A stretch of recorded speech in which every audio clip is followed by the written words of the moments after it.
Hello friends, ಎಂಚೊಲ್ಲರು ಮಾತೆಲ್ಲ ಇನಿ ಎಂಕ್ಲೊಂಜಿ ಸತ್ಯನಾರಾಯಣ ಪೂಜೆಗೆ ಪೋಂದುಲ್ಲ ಸಾಮೂಹಿಕ ಸತ್ಯನಾರಾಯಣ ಪೂಜೆ ದುಬೈ ನಡ್ತೊಂದುಂಡು. ಸೊ ಯಾನ ಕವಿನನ್ನೆಲ್ಲ ಪೋಂದುಲ್ಲ ಬೇತೆ ಇರುತ್ತೆ ಬೊಕ್ಕ ತಿಕ್ಕುವರ ತೂಕ ಹಾಗೆ ಅವನನ್ನ ಹಾಯ್ ಪಲ್ನೆ ಓಕೆ ಮತ್ತು ಮುಟ್ಟಿ ಹೆಂಗೆ ಕುಲಿತೆ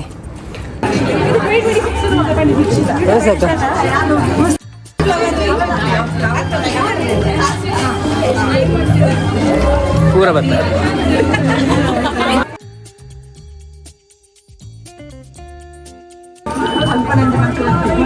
ಬಳ್ಳಿದೆ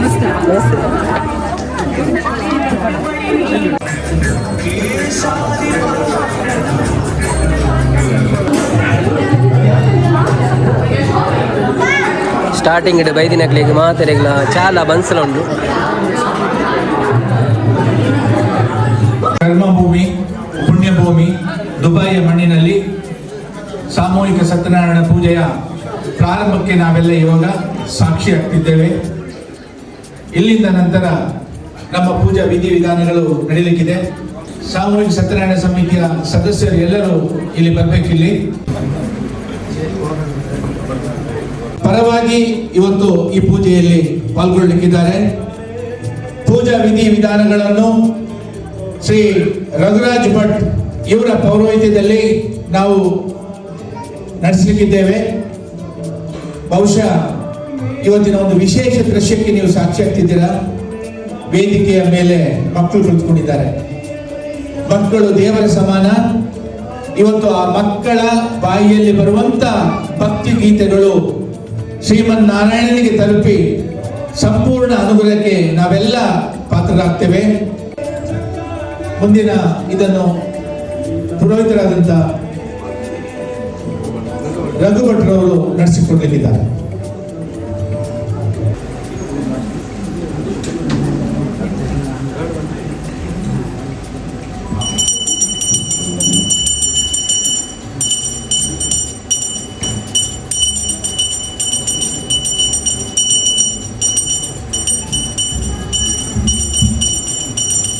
ಸಭೆಯಿಂದ 5 ಜನ ಹೆಂಗಸರು ಬಂದು ದೀಪ ಹಚ್ಚಲಿಕ್ಕೆ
ಶರಣ್ಯೇ ತ್ರ್ಯಂಬಕೆ ದೇವಿ ನಾರಾಯಣಿ ನಮೋಸ್ತುತೇ.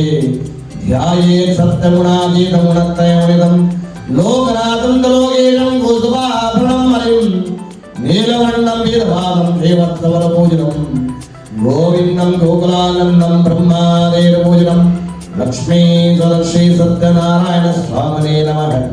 ಸೀತಾಯ ಪತಯೇ ನಮಃ. ಸೀತಾಪತಿ ಶ್ರೀರಾಮಚಂದ್ರ ಸ್ವಾಮಿನೇ ನಮಃ. ಮನದೋ ವಿಷ್ಣ ಪ್ರಾರ್ಥನಾಂ ಸಮರ್ಪಯಾಮಿ. ಗಂಗಾ ಸಿಂಧು ಸರಸ್ವತಿ ಯಮುನಾ ಗೋದಾವರಿ ಹುಮದ ಕೃಷ್ಣಾ ಭೀಮನದಗಳು ಶ್ರೀಕಂಠಗಿ ಗೋಮತಿ ಕಾವೇರಿ ಕಮಲಾ ಪ್ರಯಾಗೋ ಇತ್ಯಾದಿಯೋ ಅದ್ಯ ಶ್ರೀ ಹರಿಮಾರಮಂಗಜಂಗ್ರಹ ಕುವಂತು ಮಂಗಲಂ. ಗಂಗಾ ಭವಾನ್ಯೇ ನಮಃ. ಪ್ರಾರ್ಥನಾಂ ಸಮರ್ಪಯಾಮಿ. ಅನುಜ್ಞಾಂ ದೇಹಿ. ಹಾಗೆ ಬಂದಿರ್ತಕ್ಕಂತಹ ಭಕ್ತಾಭಿಮಾನಿಗಳಿಗಿಲ್ಲ ಆ ಭಗವಂತನು ಒಳ್ಳೆಯದನ್ನು ಮಾಡಿ ಮನಸ್ಸಿನ ಒಂದು ಇಷ್ಟಾರ್ಥವನ್ನು ಭಗವಂತನು ಅನುಗ್ರಹ ಮಾಡಲಿ ಅಂತೇಳಿ ಪೂಜೆಯ ಪ್ರಾರಂಭ ಕಾಲದಲ್ಲಿ ನಾವು ನಮ್ಮ ಕುಲದೇವರನ್ನು, ಗ್ರಾಮ ದೇವರನ್ನು, ಇಷ್ಟ ದೇವರನ್ನು, ದೈವ ದೇವರನ್ನು ಹಾಗೂ ಗುರು ಮನಸ್ಸಿನಲ್ಲಿ ಪ್ರಾರ್ಥನೆ ಮಾಡ್ಬೋದು. ಸ್ವಾಮಿ ಓಂ ಇನಂ ಫಲಂ ಮಯಾ ದೇವಾದಾಭಿರಂ ದೇವರದತ್ತವ ಏನವೇ ಲಾಭಂ ದೇವಯೇವ ಜನ್ಮನೇರಮೈ ಯತ್ರ ಯೋಗಿ ಜಗದೀಶ್ವ ಯತ್ರ ವಾದೋಗ್ರಹ ಯತ್ರ ಶ್ರೀಯೋ ಭೂದೇವಾನಿ ಧರ್ಮಧರ್ಮ ಸರ್ವಮಂಗಲಮಾಂಗಲ್ಯೇ ದೇವಿ ದರ್ವಾರಧಾರಿಣಿ ಶರಣ್ಯೇ ತ್ರ್ಯಂಬಕೆ ದೇವಿ ನಾರಾಯಣ ನಮಸ್ತುತೆ ಸ್ವಲಲಿತಾಂತ್ರ್ಯಾಂ ಶ್ರೀ ಲಕ್ಷ್ಮೀ ನಾರಾಯಣಾಭ್ಯಾಂ ನಮಃ. ಓಂ ಬಲದೇವತಾಂತ್ರ್ಯಾಂ ಶ್ರೀ ಲಕ್ಷ್ಮೀ ನಾರಾಯಣಾಭ್ಯಾಂ ವಾಣಿರಣಭ್ಯಾಂ ಮಾಮೀಜರಾಭ್ಯಾಂ ಸಚೇತನದಿ ವೃದ್ಧಾಂ ಆನಂದರಿಂಡಾಭ್ಯಾಂ ಸೀತಾರಾಮಾಭ್ಯಾಂ ಮಾತೃಭ್ಯೋ ನಮಃ ಪಿತೃಭ್ಯೋ ನಮಃ ಆಚಾರ್ಯಭ್ಯೋ ನಮಃ ಇಷ್ಟದೇವತಾಭ್ಯೋ ನಮಃ.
ಧರ್ಮ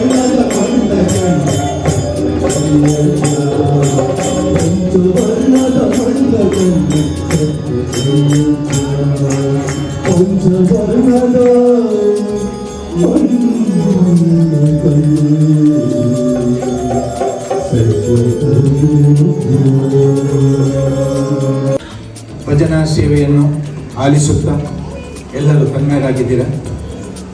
ಇವಾಗ ನಮ್ಮ ಸಾಮೂಹಿಕ ಸತ್ಯನಾರಾಯಣ ಪೂಜೆಯ ಅತ್ಯಂತ ಪ್ರಮುಖವಾದ ಘಟ್ಟಕ್ಕೆ ನಾವು ಬಂದು ತಲುಪಿದ್ದೇವೆ. ಶ್ರೀ ಸತ್ಯನಾರಾಯಣ ದೇವರ ವ್ರತಕಥಾವನ್ನು ಆಲಿಸಿ ಪರಮ ಪಾವನರಾಗೋಣ. ಮತ್ತೊಮ್ಮೆ ನಾನು ನಿಮ್ಮಲ್ಲಿ ವಿನಂತಿ ಮಾಡಿಕೊಳ್ತೇನೆ, ಇವಾಗ ಕಥಾಶ್ರವಣ ಅತ್ಯಂತ ಮುಖ್ಯವಾದ ಘಟ್ಟ ಇದು. ಪುರೋಹಿತರ ಆ ಒಂದು ಕಥಾ ಸಂದರ್ಭವನ್ನು ಎಲ್ಲರೂ ಭಕ್ತಿಭಾವದೊಂದಿಗೆ ಆಲಿಸೋಣ, ದೇವರ ಕೃಪೆಗೆ ಪಾತ್ರರಾಗೋಣ, ಮಕ್ಕಳನ್ನು ಎಲ್ಲಿ ಓಡಾಡಲಿಕ್ಕೆ ಬಿಡಬೇಡಿ. ಸಂಕಲ್ಪವನ್ನು ಹೊತ್ತುಕೊಂಡು ಆ ಭಗವಂತನ ಸೇವೆಯನ್ನು ಮಾಡ್ತಾರೋ ಅಂಥವರೆಲ್ಲರಿಗೂ ಭಗವಂತನು ಒಲಿದು ಬರ್ತಾರಂತೆ. ಲೋಕ ಕಲ್ಯಾಣಾರ್ಥಕ್ಕೋಸ್ಕರವಾಗಿ ಆ ದೇವರ ಪೂಜೆ ನಡೀತಾ ಇದೆ. ಜಗತ್ತಿನಲ್ಲಿರುವಂತಹ ಜನರೆಲ್ಲರಿಗೂ ಒಳ್ಳೆಯದಾಗಲಿ, ಎಲ್ಲರಿಗೂ ಮಂಗಳವಾಗಲಿ ಅಂತ ಎಣಿಸ್ಕೊಳ್ತಾ ಕೆಲವೊಂದು ಒಳ್ಳೆಯ ಕಾರ್ಯವನ್ನು ಮನಸ್ಸಿನಲ್ಲಿ ಎಣಿಸಿಕೊಂಡು ಇಲ್ಲಿ ಪೂಜೆ ನಡೀತಾ ಇದೆ. ಆ ಪೂಜೆಯ ಸಂದರ್ಭ ನಾವು ಎಲ್ಲರೂ ಕಥೆಯನ್ನು ಕೇಳ್ತಾ ಇದ್ದೇವೆ. ಹಾಗೆಯೇ ಇದೇ ಪ್ರಕಾರವಾಗಿ ಮುಂಚಿನ ಕಾಲದಲ್ಲಿಯೂ ಋಷಿ ಮುನಿಗಳ ಗುರುಗಳಾಗಿದ್ದಂತಹ ಸೂತ ಪುರಾಣಿಕರು ಹೇಳುತ್ತಾ ಇದ್ದಾರೆ, ಶಿಷ್ಯಂದಿರಿಗೆ, ಶೌನಕಾರಿ ಮಹಾಮುನಿಗಳಿಗೆಲ್ಲ ಈ ಪೂಜೆಯನ್ನು ಮಾಡಿದರೆ ಏನೆಲ್ಲ ಫಲಗಳನ್ನು ದೇವರು ನಮಗೆ ಅನುಗ್ರಹ ಮಾಡ್ತಾರೆ. ಪೂಜೆಯ ಮಹತ್ವವೇನು, ಪೂಜೆಯ ಪ್ರಸಾದವೇನು, ಇದೆಲ್ಲವನ್ನು ದೇವರು ಗುರುಗಳು ಶಿಷ್ಯಂದಿರಿಗೆ ಹೇಳುತ್ತಾ ಇದ್ದಾರಂತೆ. ದುಃಖ ಶೋಕ ದಶಮನಂ ಧನಧಾನ್ಯ ಪ್ರವರ್ಧನಂ ಸೌಭಾಗ್ಯ ಸಂತತಿಕರಂ ಸರ್ವತ್ರ ವಿಜಯಪ್ರದಂ. ನಮ್ಮ ಇವತ್ತಿನವರೆಗಿನ ಜೀವನ ಹೇಗೆ ಹೋಗಿದೆ ಅಂತೇಳಿ ನಾವು ನೆನಪಿನಲ್ಲಿ ಇಟ್ಟುಕೊಳ್ತೇವೆ. ಆದರೆ ನಮ್ಮ ಈ ಕ್ಷಣದ ಮೇಲಿನ ಜೀವನ ಹೇಗೆ ಇರ್ತದೆ ಅಂತೇಳಿ ನಮ್ಮಲ್ಲಿ ಯಾರಿಗೂ ಗೊತ್ತಿಲ್ಲ. ನಾವು ಎಷ್ಟು ಬೇಕಾದರೂ ಎಣಿಸಬಹುದು, ಏನು ಬೇಕಾದರೂ ಎಣಿಸಬಹುದು. ಆದರೆ ಏನೆಲ್ಲ ನಮ್ಮ ಜೀವನದಲ್ಲಿ ಆಗಲಿಕ್ಕಿರ್ತದೋ ಅದನ್ನು ಭಗವಂತನು ನಡೆಸ್ತಾನೆ. ನಾವು ನಾಳೆಗೆ ಅಂತೇಳಿ ಕಾಯಿಲೆ ಬರದ ಹಾಗೆ ಕಾಯಿಲೆ ಬಂದರೂ ಕೂಡ ಅದನ್ನು ಗುಣ ಮಾಡಲಿಕ್ಕೆ ಅಂತೇಳಿ ಹಣವನ್ನೆಲ್ಲ ಒಟ್ಟು ಮಾಡಿಕೊಂಡು ಇರ್ತೇವೆ, ವಿಮೆಯನ್ನು ಮಾಡಿರ್ತೇವೆ, ಇನ್ಶೂರೆನ್ಸ್ ಮಾಡಿರ್ತೇವೆ. ನಾವು ಕೂಡಿಟ್ಟ ಹಣ ನಮಗೆ ಸಿಗಬೇಕಾದ್ರೆ ಮುಖ್ಯವಾಗಿ ನಮಗೆಲ್ಲರಿಗೂ ಭಗವಂತನ ಕೃಪೆ ಬೇಕಂತೆ. ಮುಂದಿನ ಜೀವನ ನಮ್ದು ಒಳ್ಳೆಯ ರೀತಿಯಲ್ಲಿ ಸಾಗಬೇಕಾದ್ರೆ ಭಗವಂತನ ಕೃಪೆ ಅನುಗ್ರಹ ನಮಗೆ ಬೇಕೇ ಬೇಕು. ಹಾಗೆ ಸತ್ಯನಾರಾಯಣ ದೇವರ ಅನುಗ್ರಹ ಇಲ್ಲಿ ನಮ್ಮ ಮುಂದಿನ ಜೀವನದಲ್ಲಿ ಬರುವಂತಹ ಕಷ್ಟಗಳೆಲ್ಲವನ್ನು ದೇವರು ಪರಿಹಾರ ಮಾಡ್ತಾರಂತೆ. ಹಾಗೆಯೇ ಮನುಷ್ಯನಾಗಿ ಹುಟ್ಟಿದ ಮೇಲೆ ಪ್ರತಿಯೊಬ್ಬರಿಗೂ ಒಂದು ಆಸೆ ಇರ್ತದೆ, ನನಗೆ ಶ್ರೀಮಂತನಾಗಬೇಕು ಅಂತ ಹೇಳಿ. ಅದಕ್ಕೆ ನಾವು ನಮ್ಮ ಊರನ್ನು ಬಿಟ್ಟು ಇಲ್ಲಿಯವರೆಗೆ ಬಂದಿದ್ದೇವೆ. ಇಲ್ಲಿ ತನಕ ಬಂದು ದುಡಿಯುತ್ತಾ ಇದ್ದೇವೆ. ಆದರೆ ಜಗತ್ತಿನಲ್ಲಿರುವಂತಹ ಪ್ರತಿಯೊಬ್ಬ ವ್ಯಕ್ತಿಯನ್ನು ದೇವರಿಗೆ ಶ್ರೀಮಂತನನ್ನಾಗಿ ಮಾಡಲಿಕ್ಕೆ ಸಾಧ್ಯವೇ ಇಲ್ಲ. ಎಲ್ಲರೂ ಶ್ರೀಮಂತನಾದರೆ ನಾಳೆಯ ದಿವಸ ಕೆಲಸಕ್ಕೆ ಜನವೇ ಸಿಗಲಿಕ್ಕಿಲ್ಲ ನಮಗೆ. ಅದಕ್ಕೋಸ್ಕರವಾಗಿ ದೇವರು ಒಂದು ನಿಯಮವನ್ನು ಮಾಡಿದ್ದಾರೆ, ನೀನು ಒಳ್ಳೆಯದನ್ನು ಮಾಡು, ನಿನಗೆ ಒಳ್ಳೆಯದನ್ನೇ ಮಾಡ್ತೇನೆ. ನೀನು ಕೆಟ್ಟದ್ದನ್ನು ಮಾಡಿದರೆ ನಿನಗೆ ಕೆಟ್ಟದ್ದೇ ಆಗ್ತದೆ. ಅಂದ್ರೆ ನಾವು ಬರುವಾಗ ಪಾಪವನ್ನು ಪುಣ್ಯವನ್ನು ಬಿಟ್ಕೊಂಡು ಬರ್ತೇವೆ. ಅದಕ್ಕೆ ಸರಿಯಾಗಿ ನಮಗೆ ಈ ಜೀವನದಲ್ಲಿ ಕಷ್ಟಗಳು ಸುಖಗಳು ಸಿಗ್ತದೆ. ನಮಗೆ ಆ ದೇವರು ಗಾಡಿ ಬಂಗಲೆ ಬೇಕಾದಷ್ಟು ಹಣವನ್ನು ನಮಗೆ ಅನುಗ್ರಹ ಮಾಡದೇ ಇದ್ರೂ ಕೂಡ, ಶ್ರೀಮಂತನನ್ನಾಗಿ ಮಾಡದೇ ಇದ್ರೂ ಕೂಡ 3 ಹೊತ್ತಿನ ಊಟವನ್ನು ಕೊಟ್ಟು ಮನಸ್ಸಿಗೆ ನೆಮ್ಮದಿ ಸಿಗುವ ಹಾಗೆ ಆ ದೇವರು ಮಾಡ್ತಾರಂತೆ. ಆ ಸತ್ಯನಾರಾಯಣ ದೇವರ ಪೂಜೆಯನ್ನು ಮಾಡಿದರೆ ಹಾಗೆಯೇ ಮನೆಯಲ್ಲಿದ್ದಂತಹ ದಾರಿದ್ರ್ಯವೆಲ್ಲವನ್ನು ದೇವರು ನಿವಾರಣೆ ಮಾಡ್ತಾರೆ. ನಾವು ನಮಗೆ ಮನೆ ಚಂದವಾಗಿ ಕಾಣಬೇಕು, ಬಂದವರಿಗೆ ಅತ್ಯಂತ ಸುಂದರವಾಗಿ ಕಾಣಬೇಕೆಂದು ಹೇಳಿ ಮನೆಯನ್ನು ಅಚ್ಚುಕಟ್ಟಾಗಿ ಇಟ್ಟುಕೊಳ್ಳುತ್ತೇವೆ.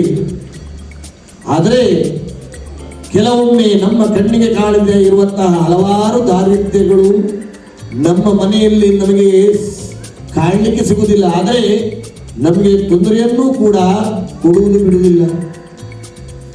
ಅಂತಹ ದಾರಿದ್ರ್ಯಗಳು ನಮ್ಮ ಮನೆಯಲ್ಲಿದ್ದರೆ, ನಮ್ಮ ಶರೀರದಲ್ಲಿದ್ದರೆ ನಮ್ಮ ಜೀವನವೇ ಏನು ಪಾರಾಗುವಂತಹ ಸಾಧ್ಯತೆ ಇರ್ತದೆ. ಶರೀರದಲ್ಲಿ ಅನೇಕ ರೋಗಗಳು ಬರಬಹುದು, ಮನಸ್ಸು ವಿಚಲಿತ ಆಗಬಹುದು, ಹಾಗೆಯೇ ಮಾಡುವಂತಹ ಕೆಲಸದಲ್ಲಿ ತೊಂದರೆ ಆಗಬಹುದು, ಮಾಡುವಂತಹ ವ್ಯವಹಾರದಲ್ಲಿ ನಷ್ಟ ಉಂಟಾಗಬಹುದು. ಹಾಗೆಯೇ ಕೆಲವೊಮ್ಮೆ ಕೆಲಸವೇ ಮಾಡಲಿಕ್ಕೆ ಮನಸ್ಸು ಬರುವುದಿಲ್ಲ. ಆದಮೇಲೆ ಮನಸ್ಸಿಗೆ ಬೇಸರವಾಗಿ ಜೀವನದಲ್ಲಿ ಯಾವುದು ಬೇಡ ಅಂತ ಆಗ್ತದೆ, ಚಿಂತೆ ಮೂಡ್ತದೆ, ರೋಗಗಳು ಹರಡಲಿಕ್ಕೆ ಪ್ರಾರಂಭವಾಗ್ತದೆ. ಎಷ್ಟು ದೊಡ್ಡ ಇನ್ಶೂರೆನ್ಸ್ ಮಾಡಿದ್ರೂ ಕೂಡ ಅದು ಪ್ರಯೋಜನಕ್ಕೆ ಬರುವುದಿಲ್ಲ ಅಂತಹ ಒಂದು ಸಮಯದಲ್ಲಿ. ಯಾಕೆ ಅಂತೇಳಿ ನಮ್ಮ ಜೀವನದಲ್ಲಿ, ನಮ್ಮ ಶರೀರದಲ್ಲಿ ದಾರಿದ್ರ್ಯ ಆವರಿಸಿಕೊಂಡಿದೆ. ಇದೆಲ್ಲ ನಿವಾರಣೆ ಆಗಬೇಕಾದ್ರೆ ನಮಗೆ ನಮ್ಮ ಮನೆಯಲ್ಲಿ ಸೌಭಾಗ್ಯ ಲಕ್ಷ್ಮಿಯ ಅನುಗ್ರಹ ಬೇಕಂತೆ. ಆ ಸೌಭಾಗ್ಯ ಲಕ್ಷ್ಮಿಯನ್ನು ಅನುಗ್ರಹ ಮಾಡುವವರು ಸಾಕ್ಷಾತ್ ವಿಷ್ಣು ದೇವರು, ನಾರಾಯಣ ದೇವರು. ಸತ್ಯನಾರಾಯಣ ದೇವರ ಪೂಜೆಯನ್ನು ಮಾಡಿದರೆ ಸೌಭಾಗ್ಯವನ್ನು ನಮ್ಮ ಮನೆಯಲ್ಲಿ ನಮಗೆ ಅನುಗ್ರಹ ಮಾಡ್ತಾರಂತೆ. ಅದರ ಒಟ್ಟಿಗೆ ಸಂತಾನ ಇಲ್ಲದವರಿಗೆ ಸಂತಾನದ ಅದೃಷ್ಟವನ್ನು ದೇವರು ಅನುಗ್ರಹ ಮಾಡ್ತಾರಂತೆ. ಸರ್ವತ್ರ ವಿಜಯಪ್ರದಂ. ಮನಸ್ಸಿನಲ್ಲಿ ಏನೆಲ್ಲ ನಾವು ಎಣಿಸಿಕೊಂಡು ದೇವರ ಪೂಜೆಯನ್ನು ಮಾಡ್ತೇವೆ ಅದರಲ್ಲಿ ನಮಗೆ ಯಶಸ್ಸು ಸಿಗುವಾಗಿ ಭಗವಂತನು ಮಾಡ್ತಾರಂತೆ. ಯಸ್ಮಿನ್ ಗಸ್ಮಿನ್ ಗಿರಿಮರ್ತಿ ಭಕ್ತಿ ಶ್ರದ್ಧಾ ಸಮನ್ವಿತ. ಇಂತಹ ಒಂದು ಪೂಜೆಯನ್ನು ನಾವು ಎಲ್ಲಿ ಬೇಕಾದರೂ ಮಾಡಬಹುದು, ಹೇಗೆ ಬೇಕಾದರೂ ಮಾಡಬಹುದು. ಕಲಿಯುಗದ ಏಕಮಾತ್ರ ಪೂಜೆ ಸತ್ಯನಾರಾಯಣ ದೇವರ ಪೂಜೆಯನ್ನು ಮಾಡಲಿಕ್ಕೆ ನಾವು ಒಳ್ಳೆಯ ದಿವಸವನ್ನು ನೋಡುವಂತಹ ಅಗತ್ಯವಿಲ್ಲ. ನಮಗೆ ಪುರುಷೋತ್ತು ಸಿಗಬೇಕು ದೇವರ ಪೂಜೆಯನ್ನು ಮಾಡಲಿಕ್ಕೆ ಅಷ್ಟೇ. ದೇವರು ಯಾವತ್ತೂ ನೋಡ್ತಾ ಇರ್ತಾರೆ ನಾವು ಯಾವಾಗ ಪೂಜೆಯನ್ನು ಮಾಡ್ತೇವೆ ಅಂತೇಳಿ. ನಮಗೆ ಯಾವಾಗ ಸಮಯ ಸಿಗ್ತದೋ ಅಂತಹ ಒಂದು ಸಮಯದಲ್ಲಿ ಆ ಭಗವಂತನ ಪೂಜೆಯನ್ನು ಭಕ್ತಿಯಿಂದ ಶ್ರದ್ಧೆಯಿಂದ ಮಾಡಿದರೆ ದೇವರು ಒಲಿದು ಬರ್ತಾರಂತೆ. ದೇವರಿಗೆ ನಮ್ಮಿಂದ ಏನು ಬೇಡ, ನಮ್ಮಲ್ಲಿದ್ದಂತಹ ಹಣ ಬೇಡ, ಒಡವೆಗಳು ಬೇಡ, ಧನಧಾನ್ಯ ಬೇಡ. ದೇವರಿಗೆ ಬೇಕಾದುದು ಭಕ್ತಿ ಹಾಗೂ ಶ್ರದ್ಧೆ, ಅದು ಕೂಡ ನಮಗೋಸ್ಕರವಾಗಿ. ನಾವು ಇವತ್ತಿನ ದಿವಸ ದೇವರ ಸೇವೆಯನ್ನು ಮಾಡುತ್ತೇವೆ. ನಾವು ಮಾಡುವುದರಿಂದ, ಸೇವೆಯನ್ನು ಮಾಡುವುದರಿಂದ ದೇವರಿಗೆ ಏನಾಗುವುದಿಲ್ಲ. ನಾವು ಸೇವೆಯನ್ನು ಮಾಡುವುದರಿಂದ ನಾಳೆಯ ದಿವಸ ನಮಗೆ ಒಳ್ಳೆಯದಾಗ್ತದೆ. ನಮ್ಮ ಮಕ್ಕಳಿಗೆ ದೇವರು ಒಳ್ಳೆಯದನ್ನು ಮಾಡ್ತಾರೆ. ನಮ್ಮ ಜೀವನದಲ್ಲಿ ನಮಗೆ ಶ್ರೇಯಸ್ಸಾಗುವಾಗ ದೇವರು ಅನುಗ್ರಹ ಮಾಡ್ತಾರಂತೆ. ಅಂತಹ ಒಂದು ಭಕ್ತಿಯಿಂದ ಶ್ರದ್ಧೆಯಿಂದ ಮಾಡುವಂತಹ ಪೂಜೆಯನ್ನು ಮಾಡುವಂತಹ ವಿಧಾನವನ್ನು ಕೇಳಿಕೊಂಡು ಅದೆಷ್ಟೋ ಮಂದಿ ಜನರು ಮಾಡಿದವರಿದ್ದಾರೆ. ಅವರಿಗೆ ಬೇರೆ ಬೇರೆ ವಿಧವಾದಂತಹ ಫಲಗಳನ್ನು ದೇವರು ಅನುಗ್ರಹ ಮಾಡಿದ್ದಾರೆ. ಅದರಲ್ಲಿ ಮುಖ್ಯವಾಗಿ ಕೆಲವೊಬ್ಬರು ಮಾಡಿದಂತಹ ಪೂಜೆಯನ್ನು ಕಥೆಯಲ್ಲಿ ವರ್ಣನೆ ಮಾಡಿದ್ದಾರೆ. ಬ್ರಾಹ್ಮಣ, ಕ್ಷತ್ರಿಯ, ವೈಶ್ಯ, ಶೂದ್ರ 4 ವರ್ಣದವರನ್ನು ಮಾಡಿದಂತಹ ಪೂಜೆಯನ್ನು ಕಥೆಯಲ್ಲಿ ವರ್ಣನೆ ಮಾಡಿದ್ದಾರೆ. ಈ ಪೂಜೆಯನ್ನು ಮೊದಲು ಮಾಡಿದವರು ಕಾಶಿ ದೇಶದ ಬಡ ಬ್ರಾಹ್ಮಣ. ಅವರು ತನ್ನ ಜೀವನವನ್ನು ಭಿಕ್ಷೆಯನ್ನು ಬೇಡುವ ಮುಖಾಂತರ ಕಳೀತಾ ಇರ್ತಾರೆ. ಅವರ ಜೀವನ ಬಹಳ ಕಷ್ಟದಿಂದ ಸಾಗ್ತಾ ಇರ್ತದೆ. ಇದೆಲ್ಲವನ್ನು ನೋಡ್ತಾ ಇದ್ದಂತಹ ಭಗವಂತ ಒಂದು ದಿವಸ ವೃದ್ಧ ಬ್ರಾಹ್ಮಣನ ವೇಷವನ್ನು ಧರಿಸಿಕೊಂಡು ಹೇಳ್ತಾರಂತೆ, ಸ್ವಾಮಿ, ನಿಮಗೆ ಬಂದಿರ್ತಕ್ಕಂತಹ ಕಷ್ಟ ಪರಿಹಾರ ಆಗಬೇಕಾದ್ರೆ ಮನೆಗೆ ಹೋಗಿ ಸತ್ಯನಾರಾಯಣ ವ್ರತಕಲ್ಪೋಕ್ತ ಪೂಜೆಯನ್ನು ಮಾಡಿ ನಿಮಗೆ ಬಂದಿರ್ತಕ್ಕಂತಹ ಕಷ್ಟವೆಲ್ಲವೂ ಪರಿಹಾರ ಆಗ್ತದೆ ಅಂತೇಳಿ ಮಾಡುವಂತಹ ವಿಧಾನವನ್ನು ಹೇಳುತ್ತಾರೆ. ಬಂದವರು ದೇವರು ಅಂತೇಳಿ ಬ್ರಾಹ್ಮಣರಿಗೆ ಗೊತ್ತಿಲ್ಲ. ಮನಸ್ಸಲ್ಲಿ ಒಂದೇ ಆಲೋಚನೆ, ನನಗೆ ಪೂಜೆಯನ್ನು ಮಾಡಬೇಕು, ಆದರೆ ಹೇಗೆ ಮಾಡಬೇಕು? ಮನೆಯಲ್ಲಿ ಯಾವ ದವಸ ಧಾನ್ಯ ಇರುವುದಿಲ್ಲ. ಅದೇ ಚಿಂತೆಯಲ್ಲಿ ರಾತ್ರಿಯೆಲ್ಲ ನಿದ್ದೆ ಬರುವುದಿಲ್ಲ. ಮರುದಿವಸ ಬೇಗನೆ ಎದ್ದು ಭಿಕ್ಷೆಗೆ ಅಂತೇಳಿ ಹೊರಟಾಗ ಆಶ್ಚರ್ಯ ಕಾದಿರ್ತದೆ.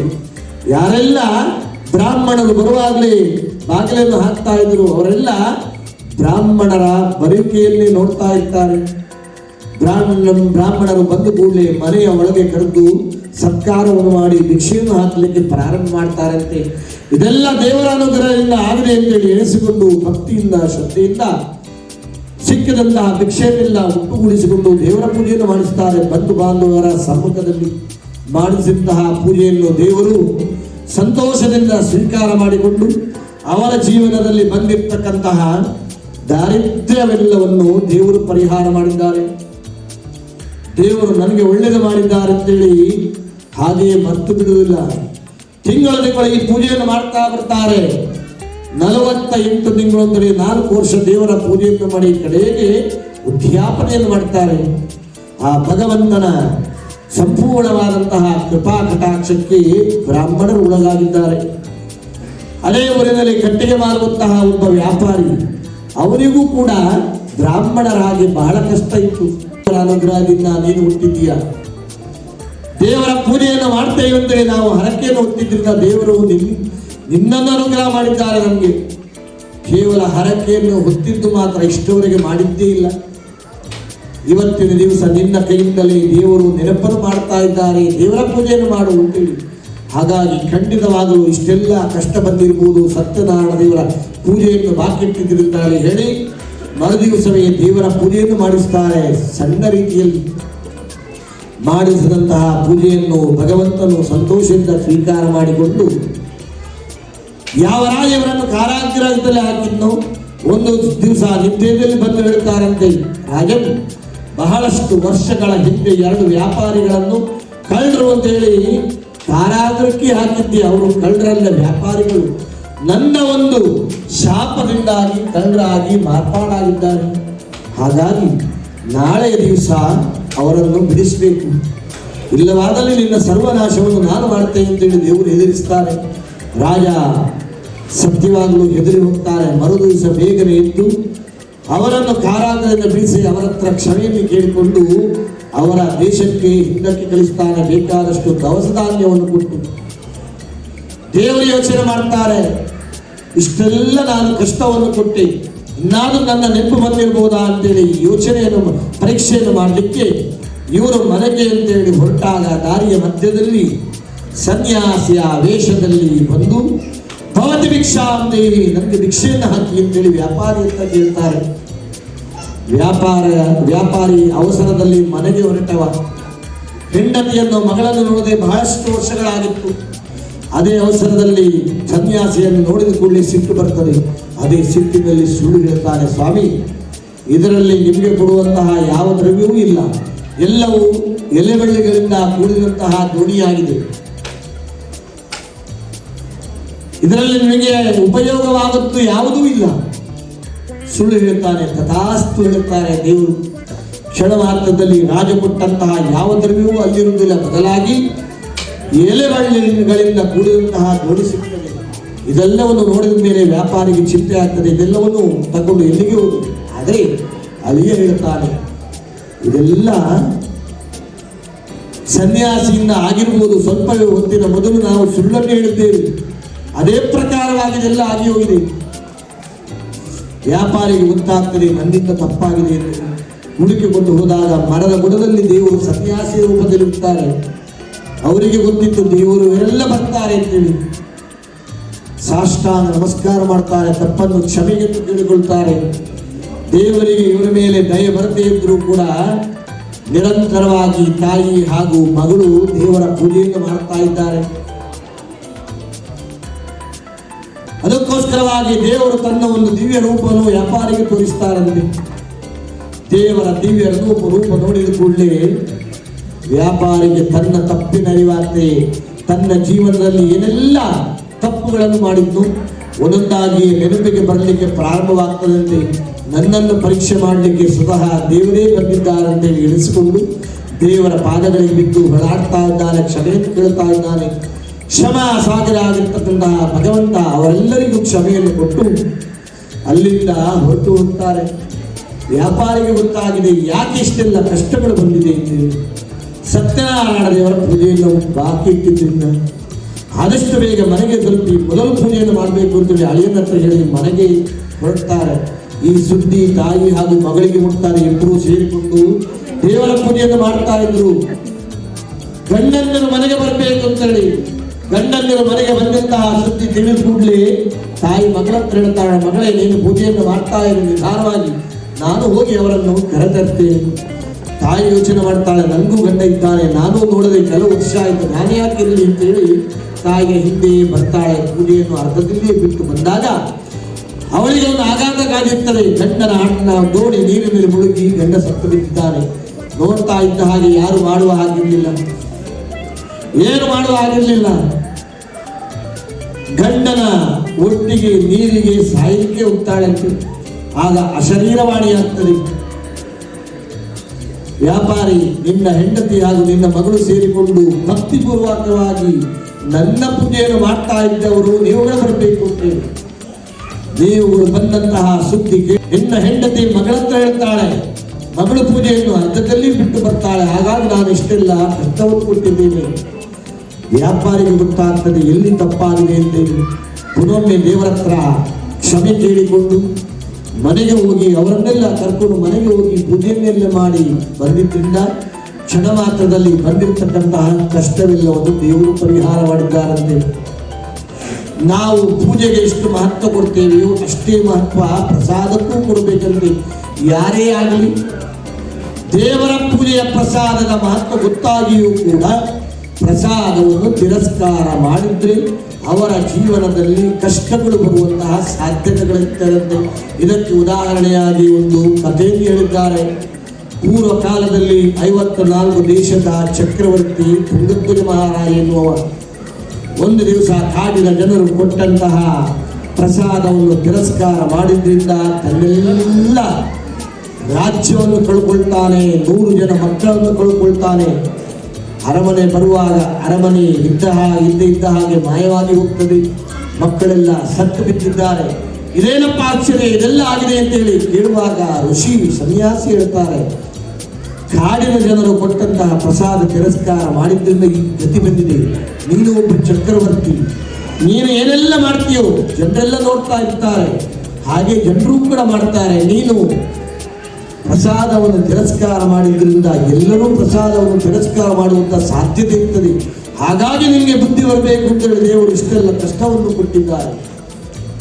ದೇವರ ಕ್ಷಮೆಯನ್ನು ಬೇಡಿಕೊಂಡು ರಾಜ ಕಾಡಿಗೆ ಹೋಗಿ ಅವರೆಲ್ಲರನ್ನು ಒಟ್ಟುಗೂಡಿಸಿಕೊಂಡು ಅವರ ಕೈಯಿಂದಲೇ ದೇವರ ಪೂಜೆಯನ್ನು ಮಾಡಿಸಿಕೊಂಡು ಅವರ ಕೈಯಿಂದಲೇ ದೇವರ ಪ್ರಸಾದವನ್ನು ಸ್ವೀಕಾರ ಮಾಡಿದ್ರಿಂದ ಮುಂಚೆ ಯಾವ ಸ್ಥಿತಿಯಲ್ಲಿದ್ದು ಅದೇ ಸ್ಥಿತಿಗೆ ಬರುವ ಹಾಗೆ ದೇವರು ಮಾಡಿದ್ದಾರಂತೆ.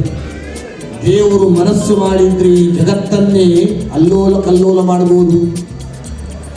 ನಾವೆಲ್ಲ ಎಣಿಸಿಕೊಂಡಿದ್ದೇವೆ, ನನ್ನ ಹತ್ರ ಹಣ ಇದೆ, ನನ್ನ ಹತ್ರ ಕಾರಿದೆ, ನನ್ನ ಹತ್ರ ಬಂಗ್ಲೆ ಇದೆ, ಬೇಕಾದಷ್ಟಿದೆ ಜನರೆಲ್ಲ ಅಂತೇಳಿ. ಆದರೆ ಇದೆಲ್ಲ ನಮ್ಮ ಜೀವನದಲ್ಲಿ 100ರಲ್ಲಿ 1 ಅಂಶ ಮಾತ್ರ ನಮಗೆ ಬೇಕಾದದ್ದು. 100ರಲ್ಲಿ 99 ಅಂಶ ದೇವರ ಅನುಗ್ರಹ. ದೇವರ ಅನುಗ್ರಹ ಇಲ್ಲದೆ ನಾವು ಏನು ಮಾಡಿ ಪ್ರಯೋಜನ ಇಲ್ಲ. ಎಷ್ಟು ಹಣ ಇದ್ರೂ ಕೂಡ ನಮಗೆ ಎದ್ದು ಹೋಗ್ಲಿಕ್ಕೆ ಆಗದೆ ಇದ್ರೆ ಆ ಹಣ ಇದ್ದು ಏನು ಪ್ರಯೋಜನ? ಶರೀರವೆಲ್ಲ ಕಾಯಿಲೆ ಬಂದ್ರೆ, ಮನಸ್ಸಿಗೆಲ್ಲ ಚಿತ್ತವಿದ್ರೆ ನಮ್ಗೆ ಯಾವ ಆಸ್ತಿ ಅಂತಸ್ತು ಬೇಡವಾಗ್ತದೆ ಕೆಲವೊಮ್ಮೆ. ಇದೆಲ್ಲ ನಾವು ಮಾಡಿದ್ದು ನಾವೇ ತಿನ್ಬೇಕಾದ್ರೆ ಮೊದಲಾಗಿ ನಮ್ಗೆ ದೇವರ ಅನುಗ್ರಹ ಬೇಕು. ದೇವರ ಅನುಗ್ರಹ ಇಲ್ಲದೆ ನಾವು ನಮ್ಮ ಜೀವನದಲ್ಲಿ ಏನು ಮಾಡಲಿಕ್ಕೆ ಸಾಧ್ಯವಿಲ್ಲ. ನಮ್ಮ ಜೀವನದಲ್ಲಿ ಕಷ್ಟಗಳು ಬರ್ತಾ ಇರ್ತದೆ, ಹೋಗ್ತಾ ಇರ್ತದೆ. ಮನುಷ್ಯನ ಜೀವನ ಅಂತ ಹೇಳಿದ್ರೆ ಒಂದು ಹಗಲು ರಾತ್ರಿ ಇದ್ದ ಹಾಗೆ. ಕೆಲವೊಮ್ಮೆ ಕಷ್ಟಗಳು ಬರ್ತದೆ, ಸುಖಗಳು ಸಿಗ್ತದೆ, ಕಷ್ಟಗಳು ಬರ್ತದೆ, ಸುಖಗಳು ಸಿಗ್ತದೆ. ಸರ್ವಮಂಗಲಮಾಂಗಲ್ಯೇ ಶಿವೆ ಸರ್ವಾರ್ಥಸಾಧಿಕೆ ಶರಣ್ಯೇ ತ್ರ್ಯಂಬಕೆ ದೇವಿ ನಾರಾಯಣ ನಮೋಸ್ತುತೇ. ಧ್ಯಾಯೇ ತತ್ಸಗುಣಾದಿ ದ್ರೋಣತ್ರಯಮೃತಂ ಲೋಕನಾಥಂತಲೋಕೆ ಸಂಬೋಧಪಾವಣಂ ಹರಿಂ ನೀಲವರ್ಣಂ ವಿಧವಾದಂ ಜೀವಂತಮರೋಜನಂ ಗೋವಿಂದಂ ಗೋಕುಲಾನಂದಂ ಬ್ರಹ್ಮಾದೇವೋಜಿತಂ. ಆತ್ಮೀಯ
Thank you.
ಅತ್ಯಂತ ಸುಂದರವಾದಂತಹ ಕಲಾಕೃತಿಯನ್ನು ಇಲ್ಲಿ ನಮ್ಮ ಮುಂದಿಟ್ಟಿದ್ದಾರೆ. ಈ ಪೀಠದ ಮೇಲೆ ದೇವರನ್ನು ಪ್ರತಿಷ್ಠಾಪಿಸಿ ಎಲ್ಲ ಭಕ್ತಾದಿಗಳ ಪರವಾಗಿ ಇವತ್ತು ಪೂಜೆಗೆ ಕುಳಿತುಕೊಂಡವರು ಶ್ರೀಮತಿ ಅಂಜಲಿ ಕೌಶ್ ಹಾಗೂ ಶ್ರೀಮತಿ ವೀಣಾ ಸುದರ್ಶನ್ ಹೆಗ್ಡೆ ಕಾಕಡ. ಇವರು ನಮ್ಮೆಲ್ಲರ ಪರವಾಗಿ ಇವರು ಪೂಜೆ ಕೊಟ್ಟಿದ್ದಾರೆ. 24 ವರ್ಷದಲ್ಲಿ 18 ಬಾರಿ ನಾವು ಪೂಜೆ ಮಾಡುವ ಯೋಗ ನಮಗೆ ಸಿಕ್ಕಿದೆ. ಇದು ನಮ್ಮ 18ನೆಯ ಪೂಜೆ. UAEಯಲ್ಲಿ ಯಾವುದೇ ಒಂದು ಪೂಜೆಯಾಗಲಿ ಅದರಲ್ಲಿ ಶ್ರೀ ರಾಜರಾಜೇಶ್ವರಿ ಭಜನಾ ತಂಡ ಮುಂಚೂಣಿಯಲ್ಲಿರ್ತಾರೆ. ರಾಜೇಶ್ವರ ಹಾಗೂ ರಾಘು ಅವರ ಪಂಗಡ ಎಲ್ಲ ಒಟ್ಟಿಗೆ ಸೇರಿ ಸಣ್ಣ ಮಕ್ಕಳಿಂದ ಹಿಡಿದು ದೊಡ್ಡವರವರೆಗೆ ಎಲ್ಲ ಒಟ್ಟಿಗೆ ಸೇರಿ ಬಂದು ದೇವರ ಗುಣಗಾನ ಮಾಡ್ತಾರೆ. ವಾರದಲ್ಲಿ ಒಂದು ದಿವಸ ರಜೆ ಸಿಗ್ತದೆ. ಆ ಒಂದು ದಿವಸದಲ್ಲಿ ಮನೆಯಲ್ಲಿ ಕೆಲಸ ಇದ್ದರೂ ಕೂಡ ಭಜನೆಗೆ ಹೇಳಿದರೆ ಓಡಿ ಬಂದು ಆ ದೇವರ ಭಜನೆ ಮಾಡ್ತಾರೆ. ನಾವು ಅವರಿಗೆ ಎಷ್ಟು ಹಣ ಕೊಟ್ಟರು ಸಾಕಾಗುವುದಿಲ್ಲ. ಆದರೆ ಅವರಿಗೋಸ್ಕರವಾಗಿ ನಾವು ದೇವರ ಹತ್ರ ಪ್ರಾರ್ಥನೆಯನ್ನು ಮಾಡ್ಕೊಳ್ಬೋದು, ಬೇಡಿಕೊಳ್ಬೋದಂತೆ ಅವರ ಜೀವನದಲ್ಲಿ ಬರುವಂತಹ ಸಕಲ ಕಷ್ಟಗಳನ್ನು ಆ ದೇವರು ಪರಿಹಾರ ಮಾಡಲಿ. ಅವರು ಮಾಡುವಂತಹ ಉದ್ಯೋಗದಲ್ಲಿ ಆ ದೇವರವರಿಗೆ ಇನ್ನಷ್ಟು ಯಶಸ್ಸನ್ನು ಕೊಡಲಿ. ಹಾಗೆಯೇ ಮಕ್ಕಳಿಗೆ ಮುಂದಕ್ಕೆ ಬೇಕಾದಂತಹ ಒಳ್ಳೆಯ ಬುದ್ಧಿಯನ್ನು ಕೊಡಲಿ.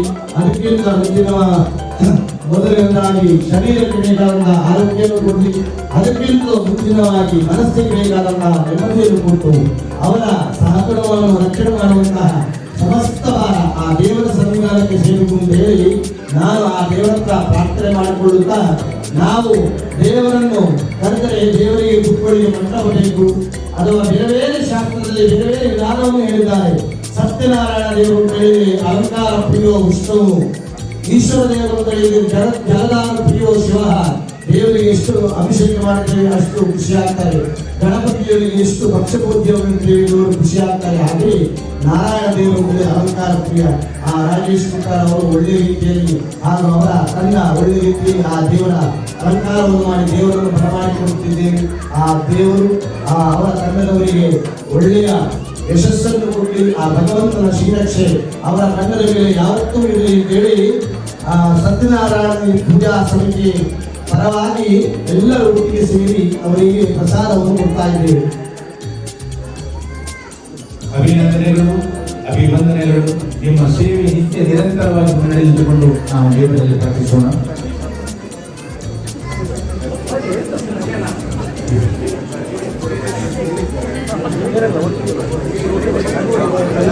ಇವಾಗ ಇದೆಲ್ಲ ಈ ಒಂದು ಮುಂದೆ ಗೋವಿಂದಾನಿ ಗೋವಿಂದ, ಶ್ರೀ ಮಹಾಗಣಪತಿಯವರ ಪಾದಗಳಿಗೆ ಗೋವಿಂದಾನಿ ಗೋವಿಂದ, ಶ್ರೀ ರಾಜರಾಜೇಶ್ವರನ ಪಾದಗಳಿಗೆ ಗೋವಿಂದಾನಿ ಗೋವಿಂದ, ಶ್ರೀ ಕಟೀಲದುರ್ಗ ಪರಮೇಶ್ವರಿ ಪಾದಗಳಿಗೆ ಗೋವಿಂದಾನಿ ಗೋವಿಂದ, ಶ್ರೀ ಜಗನ್ನಾಥ ಪಾದಗಳಿಗೆ ಗೋವಿಂದಾನಿ ಗೋವಿಂದ, ಶ್ರೀ ತಿರುಪತಿ ವೆಂಕಟರಮಣ ಪಾದಗಳಿಗೆ ಗೋವಿಂದಾನಿ ಗೋವಿಂದ. ಮುಂದಿನವರು ರಾಜೇಶ್ ಕುಮಾರ್, ಪುರಂದರ್ ಶೆಟ್ಟಿಗ, ರೋಹಿತ್ ಮತ್ತು ಧನಂಜಯ. ತಮ್ಮ ಹಸ್ತಕೌಶಲ್ಯಕ್ಕೆ ನಮ್ಮೆಲ್ಲರ ಮೆಚ್ಚುಗಿದೆ. ನಿತ್ಯ ನಿರಂತರವಾಗಿ ಏಕ ಮತ್ತು ಅನಿಲ್ ಶೆಟ್ಟಿ ಫ್ಯಾಮಿಲಿ.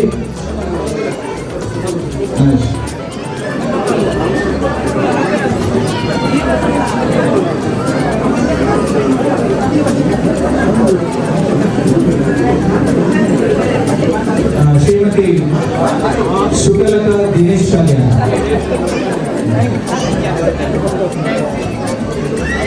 ಸನ್ನದ ಪಕ್ಷ ಸೇವೆಯನ್ನು ಮಾಡಿದವರು ಶ್ರೀಮತಿ ಗೀತಾ ನಾಯಕ್ ಮತ್ತು ಫ್ಯಾಮಿಲಿ. ಇವರು ಕೂಡ ವೇದಿಕೆ ಮೇಲೆ ನಾನು ಕೇಳಿಕೊಂಡಿದ್ದೇನೆ. ಮಹಾಪ್ರಸಾದ ಸೇವೆಯನ್ನು ಮಾಡಿಸಿದವರು ಶ್ರೀಮತಿ ಲತಾ ಹರೀಶ್ ಬಂಗೇರ ಅಂಡ್ ಫ್ಯಾಮಿಲಿ. ಇವರು ಮೇಲೆ ಬಂದು ನಾನು ಕೇಳ್ಕೊಳ್ತೇನೆ. ಹರೀಶ್ ಬಂಗೇರ ದಂಪತಿಗಳು ವೇದಿಕೆ ಮೇಲೆ ಬಂದು ಕೇಳಿಕೊಂಡಿದ್ದೇನೆ. Shrimati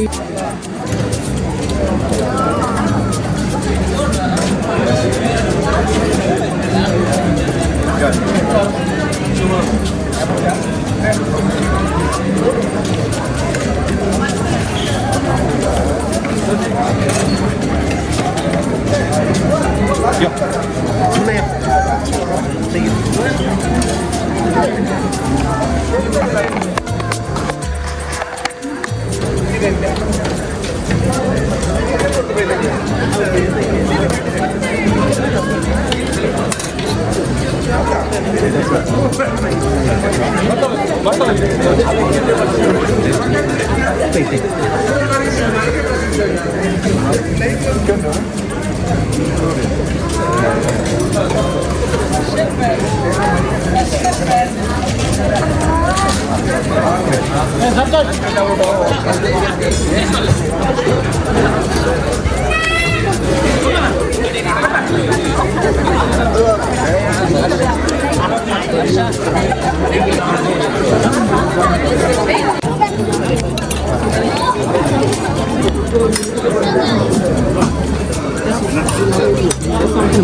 Air patundara.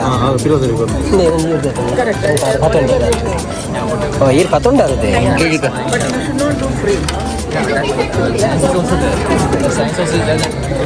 Bangga aja tadi.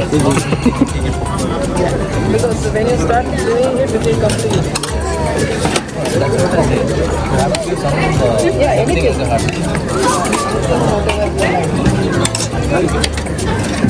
Separate ಬಟ್ಟಲು ಉಂಟಾಗಂಡ ಸಾಮೂಹಿಕ ಶ್ರೀ ಸತ್ಯನಾರಾಯಣ ಪೂಜೆ ಮಹಾ ಅನ್ನ ಸಂತರ್ಪಣೆ. ಹೌದು, ರೆಡ್ ಲೈನ್ ಬನ್ನಿ ಸರಿ.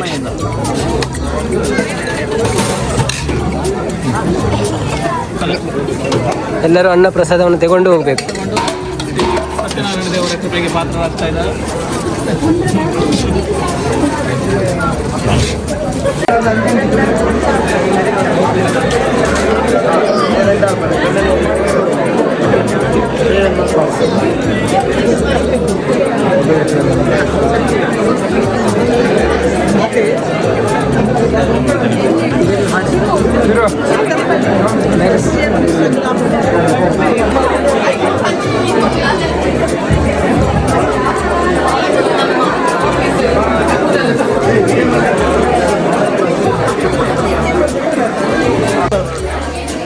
ಸೊ ಸತ್ಯನಾರಾಯಣ ಪೂಜೆ ಮುಗಿದುಂಡು ನಮ್ಮ ಇದೊಂದು ಪೂರ ವೈಂಡ್ ಅಪ್ ಆವೊಂದುಂಡು ಕೂಡ ಬರ್ಪ ಎಂತಲೇ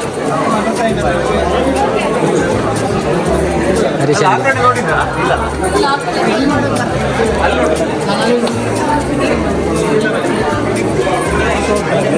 मेरे मेरे मेरे जुमन